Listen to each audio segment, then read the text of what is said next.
Magandang hapon po sa inyong lahat. Ako po si Leo Ramos. Gusto ko pong i-share ang aking inbensyon na boga. Kung inyong mapapansin, ang mga gumagamit dito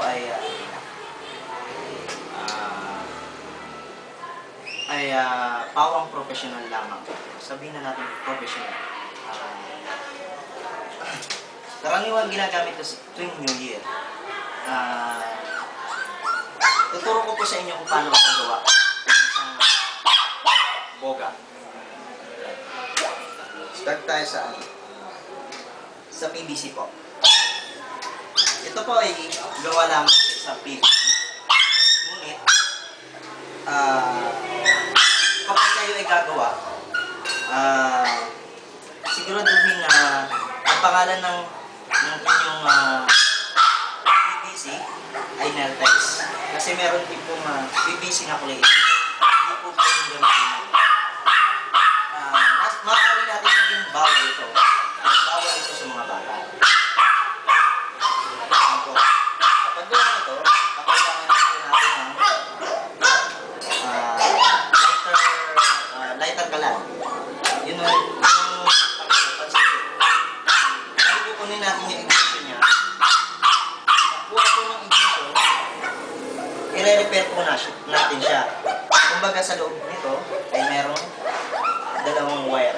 Kung makikita natin. Meron siyang dalawang wire. Sa paggawa po nito, meron pong lata sa loob dito. Mga didos, mga ganyan kalaki. Dalawang magkasunod po. Pagkatapos nun, kailangan natin mga tools. Tututagay na ito. Barena.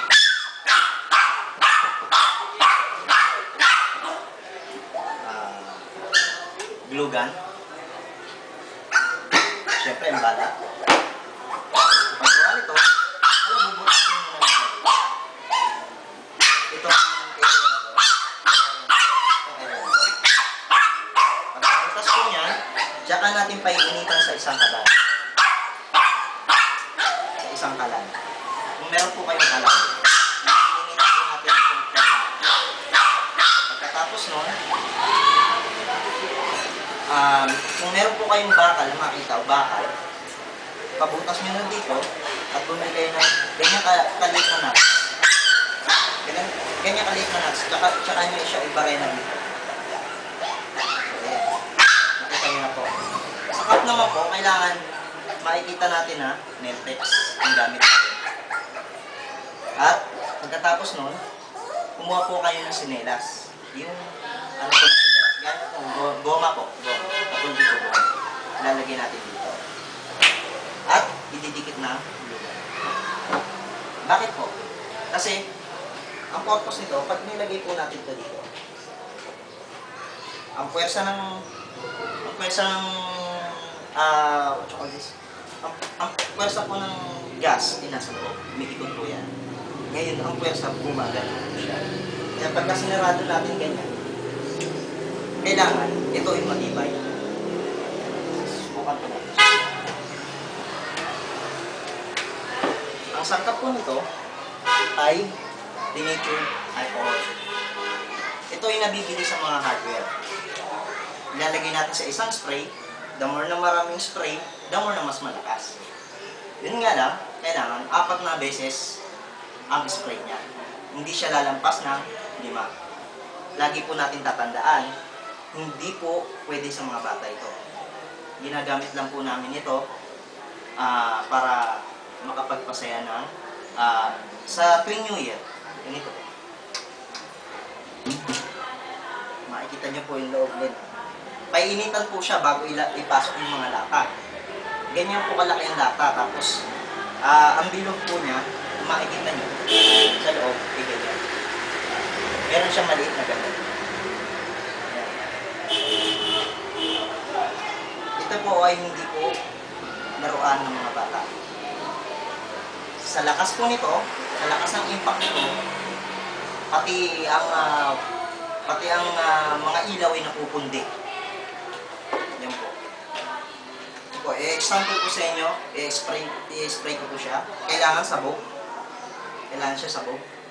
Hindi siya pwedeng hindi sabog. 1, 2, 3, 4, or 5. Hanggang 4, hanggang 5. Tatakpan mo po natin siya.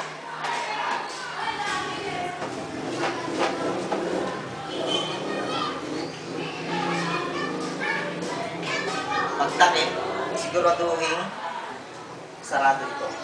At saka natin ilagay ang kahoy. Make sure na nakasarado. Walang leak. Okay? Tapos ito po yung ignition. Ignition po ito sa lighter. Kung makikita nyo po ito. Ito ay lighter lamang. Ito ay dalawang linya ng kuryente. Merong ignition sa loob. Paputokin po natin siya. Shake well. Kaunti. Wave. Wave natin. Pagka-wave, tsaka natin siya sweep.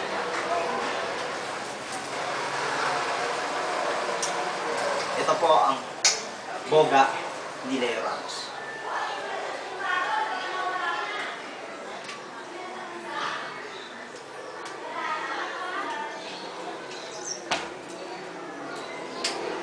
Sample ko lang po sa inyo, ha?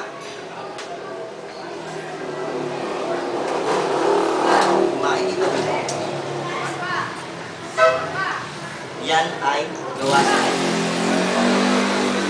Sobrang lakas niyan. Pati ilaw, undi.